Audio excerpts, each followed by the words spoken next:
All right, welcome to Money Shots. As you guys see, Megan is not here today. She had some family stuff to attend to, so I asked my good friend Rico Bosco to fill in for her. As you guys know, I'm Kelly in Vegas at Return of the RB on Twitter for Rico.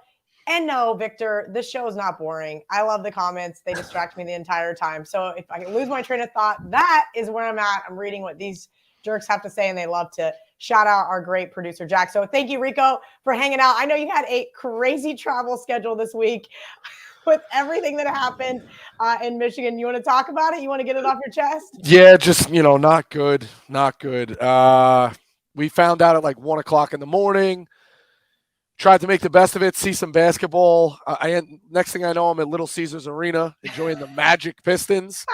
So it was a tight game at least. Got to see some basketball, but excited to be back. Excited to break down the game everyone's talking about. Holy Cross, Lehigh college basketball tonight. 20-minute show, Kelly. What do you got on them?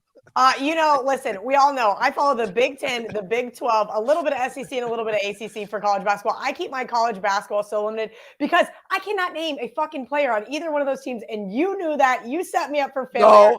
No, what I wanted was the comment section to freak out that we were going to do 20 minutes on a Patriot game. That's what I was doing. I'm reverse trolling.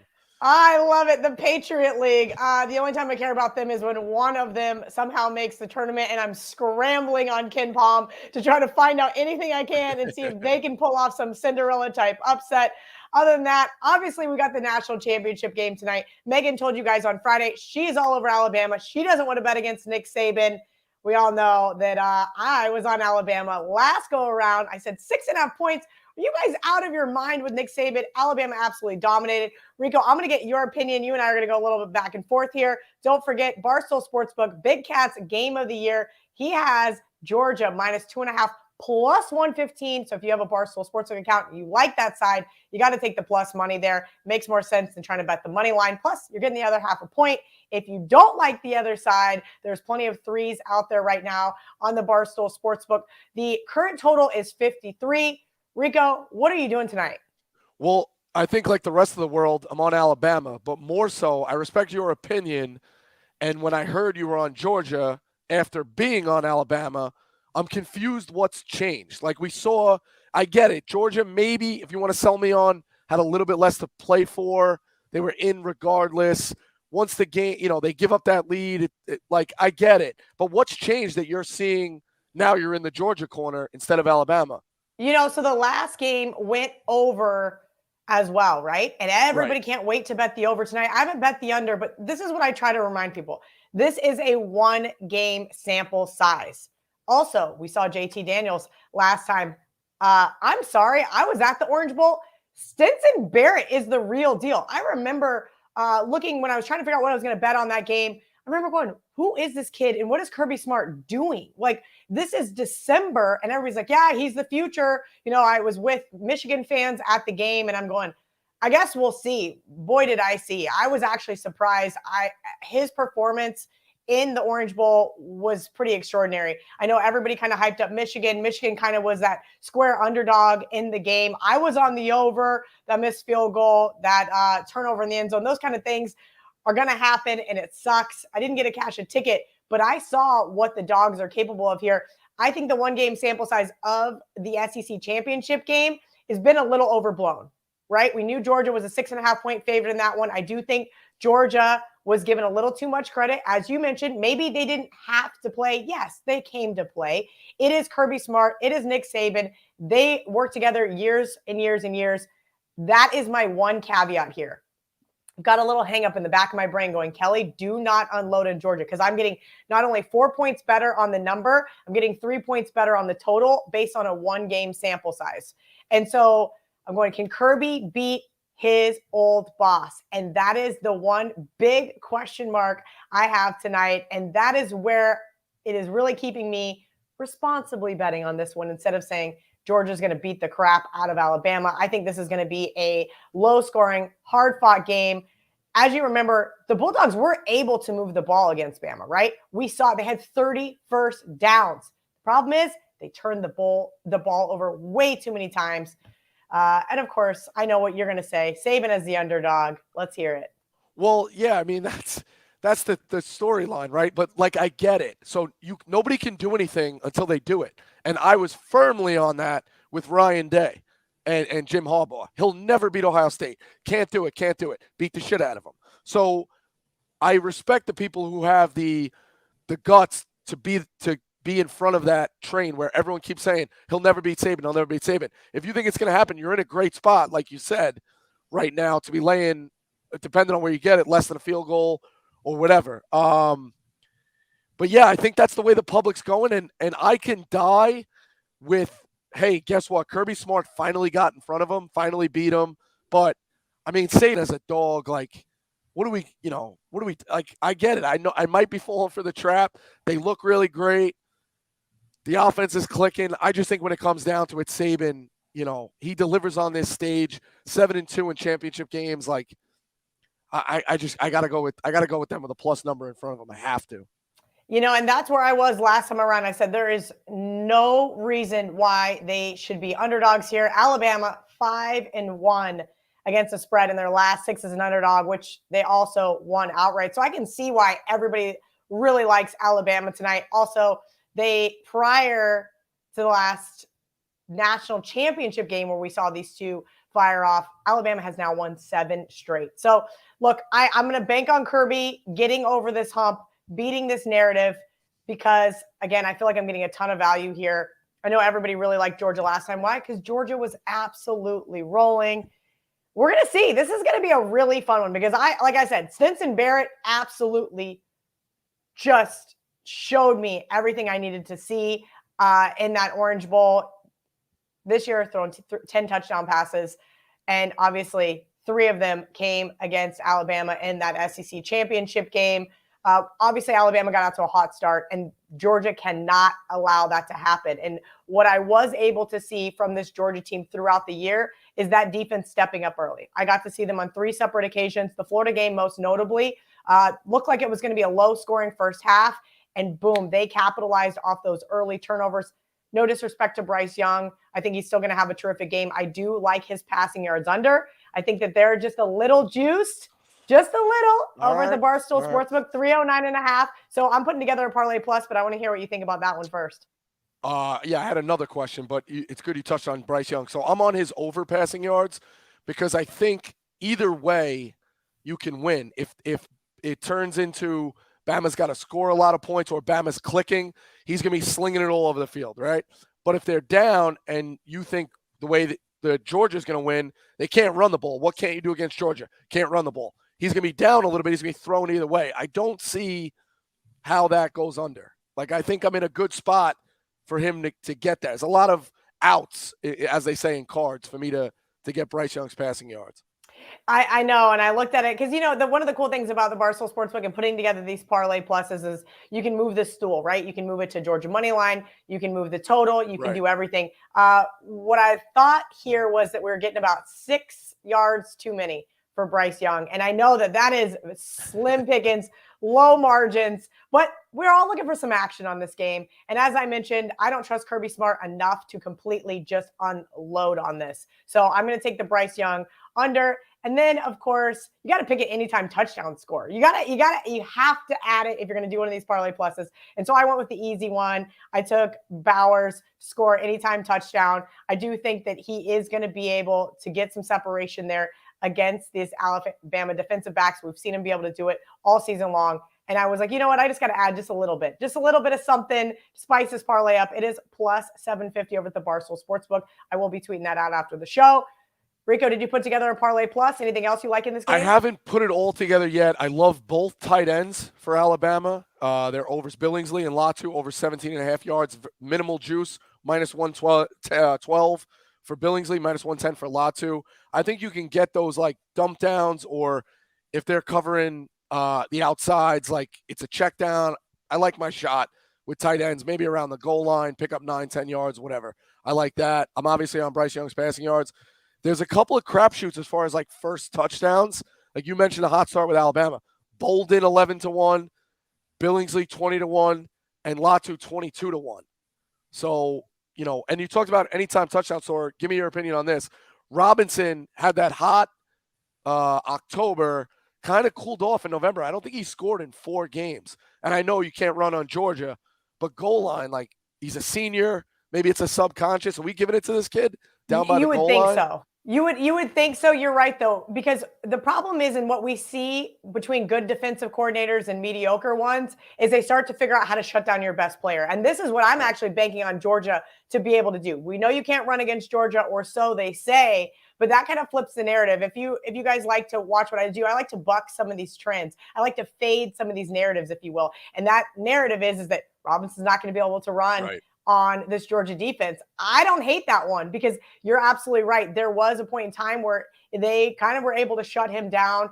I don't think Nick Saban is one of the coaches to gift his seniors or certain players anything. I think he wants to win the game, and that is what makes him so special. And we've seen it throughout several games where he likes to spread it out, right? Everybody gets some love. Georgia does the same thing. As a matter of fact, they did it in the Orange Bowl as well, where they were, anytime somebody was able to get separation, they were the one that got the football, versus what we've seen in years past where certain quarterbacks like to play favorites, if you will, and you see those same guys get touchdowns every time you're in the goal line. That's not what happens here between either of these two teams. I think you're right there. Robinson kind of bucking the trend that he can't run and that he won't be able to get in. I do like that. Again, I'm banking on not that many touchdowns, but if you ask me to pick 3 Alabama players to score a touchdown, he would be one of them. Yeah, I think I'm going to roll with him, Young's passing yards, and both tight ends receiving yards. That's a simple formula. And then Bama to win. I know the more legs you add, obviously it's more difficult. You touched on Kirby Smart and that you like Kirby Smart. I've seen your opinions and your very, very strong opinion with cowards who kick field goals. I think you may have said some bad words elsewhere to say guys who kick field goals, but are you worried a little bit about when this starts to get dicey down the end that Kirby Smart's going to be doing something that you're like, oh, shit, he's playing not to lose, or Saban's in his head? Like, what do we think about that? You know, I definitely have to give the coaching nod to Saban, obviously, and I have to trust that Kirby Smart is going to keep his foot on the gas. Now, what happened in the SEC championship game, and the reason why I keep bringing that up is because that is what we have to go off of these two teams just playing each other a couple short weeks ago. I think Kirby's going to learn from those mistakes. And that is, Alabama got out to a quick lead, and it was all she wrote. That was a game I was just sitting back like, damn, I'm really smart. And I don't get all of those all that often. I think you and I got it with Purdue versus Iowa and a couple other ones that were really nice wire-to-wire winners. But that Alabama plus 6.5 was one of those games where I was like, wow, this came off so easily. And as you mentioned, Alabama had to win that game in order to get in. Maybe Georgia didn't care as much, but I will say this much. Kirby made some early mistakes there, and you can't do that against Nick Saban. You got to go in, do exactly what he did against John Harbaugh. You got to score a touchdown. You have to assert your dominance and your presence in this game. And then your team's got to turn right back around and play defense and not allow your opponent to do so. I don't think this is going to be like the SEC championship game where they're going back and forth, trading scores. I just don't. I think this is going to be a harder fought game, and the better defense is actually going to win. And I do think the better defense here is Georgia. The question is, are they going to learn from those mistakes in the SEC championship game? They've got to put pressure on Bryce Young first and foremost, which is why I also like his passing yards under. I think we're going to see him running a lot more than we saw the last go around in terms of running for his life. Hopefully we get some big bodies out there making some big time tackles. So that's my thought process here. But yes, do I have my concerns that Kirby Smart is going to kick some stupid field goals in this game? Of course. That's always my fear whenever I bet on any team. I need to know that teams are going to go for it. Last night, Brandon Staley took a lot of flack for going for it on 4th and 1 in his own side of the field. I thought that was stupid. Yet, then every once in a while, there's the Raiders kicking field goals when they had opportunities to score touchdowns. We saw how that one ended up. Hopefully, it doesn't end up like that for me tonight. There is a time and a place, and this is a time to show some aggressiveness. If you want to beat Alabama on a national stage, this is Kirby Smart's time to do it. If he doesn't, we all know I was trashing him after that Florida game. I said, don't be giving this man the national championship trophy just yet. He has a really good shot here to make me eat my words. I know there's going to be a lot of Georgia fans in my mentions when they do win the national championship. And then I'm going to kindly remind them that I bet on him in this game, just not the last one. Right. The other thing you talk about too is bucking the trend, right? So you got to think Bama's defense shows up too. Does that worry you a little bit? Like You Saban would with the rat think. poison and Bama. Oh, it's not a prototypical Bama team. It's they can't get stops. They look like shit. Like I think what are we on? A 2-week delay? 2 weeks Yeah. of that? Like I don't know. I feel like somebody's gonna come out and just hit somebody. I think the other thing is too is that Michigan, while they did look really flat in the Orange Bowl, I don't want to discredit what John Harbaugh was able to do this year. Cincinnati clearly didn't belong. And I think if you look at the narratives of those two type games, Bama just absolutely throttled Cincinnati. Well, I was there. I thought Georgia absolutely throttled Michigan. They did. No, they did. And they didn't get that much credit because they were the second game on. Everybody got to watch Alabama just destroy Cincinnati. And I think that was kind of the problem. If you actually look at those narratives, where I think these two on a neutral field are very evenly matched. I do agree with you. I think Bama's defense is going to show up, which is also why I like the under tonight. I think we see a really hard fought defensive game. I could see this one ending, and now I don't want to because it's -3, but I could see this being a 24-21 type game where everybody's floored, that there's not that much high-flying offense, and we see both sides of the ball step up on the defensive end. That's my opinion on tonight's game. Rico's got to go here soon, but Rico, do you have a college basketball winner for us before you leave? Yeah, it's a small card. Now you got me so amped up about this. I actually forgot where I'm at. I'm on Oregon -4.5 tonight. So I have said I was gonna back them when they were gonna play Colorado. And then they went on a COVID pause as well. This is a desperate team going on the road, which is never a recipe for success. But going against Oregon State in a rivalry game, who's I believe 3-10, looked like shit. The luster has kind of worn off the glass slipper of last year's big run. I think Dana Altman's a great coach. They got a ton of guys who can play. They just haven't been able to put it together. I think you got to take Oregon at 4.5. And then if they lose, never take them again. So this is a line in the sand game for me. I'm going to take Oregon. I can see where you would side with Oregon. I agree with you. I like Dana Altman. He just hasn't been able to necessarily do what I think he needs to do with this Ducks team. You mentioned the COVID pause. Just last question. How do you approach teams like this? They've been off, a couple of weeks here. We saw it the other day with a couple of other teams from the Pac-12. Do you expect these teams to just get right back into it? Are you concerned they might come out flat?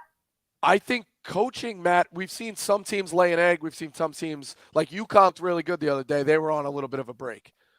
Danny Hurley can do it. I like Altman. It's all case-based. I get it. I think Mintz loves those first half unders. I don't hate just maybe blindly taking first half unders. Guys are a little winded. They're begging for the media timeouts. Maybe we can look into those stats. But yeah, it's case by case. But one thing that doesn't change, good coaches, give me Dana Altman. I'm with you. I would be absolutely terrified to take this first half under with both teams off a pause, with both of these defenses. Let's hope the Ducks offense can step it up, win big for you tonight. Thank you, Rico, for filling in for Megan. I always appreciate you coming on. And I got one little other surprise. I might be in trouble because she was taking off her nap, but Coco just wanted to say, "Go Dogs!" She's very excited to watch her favorite team tonight, and we'll see if we can't get a couple little barks for you guys. All right, yeah. Well, they'll go anywhere in Indianapolis right now. They're getting the cops called on them. It's crazy. The videos have been absolutely hilarious. If you're a Georgia fan in Indianapolis, keep the barking videos going. That is a total vibe for the next, literally, what do we got? 6 hours before kick or so. Thank you again, Rico. Appreciate you squeezing in, making some time for us, especially with your crazy travel schedule this week. Make sure you guys are following Rico on Twitter. And Megan will be back with us on Thursday. Thanks, Kelly. Oh, my Cocos.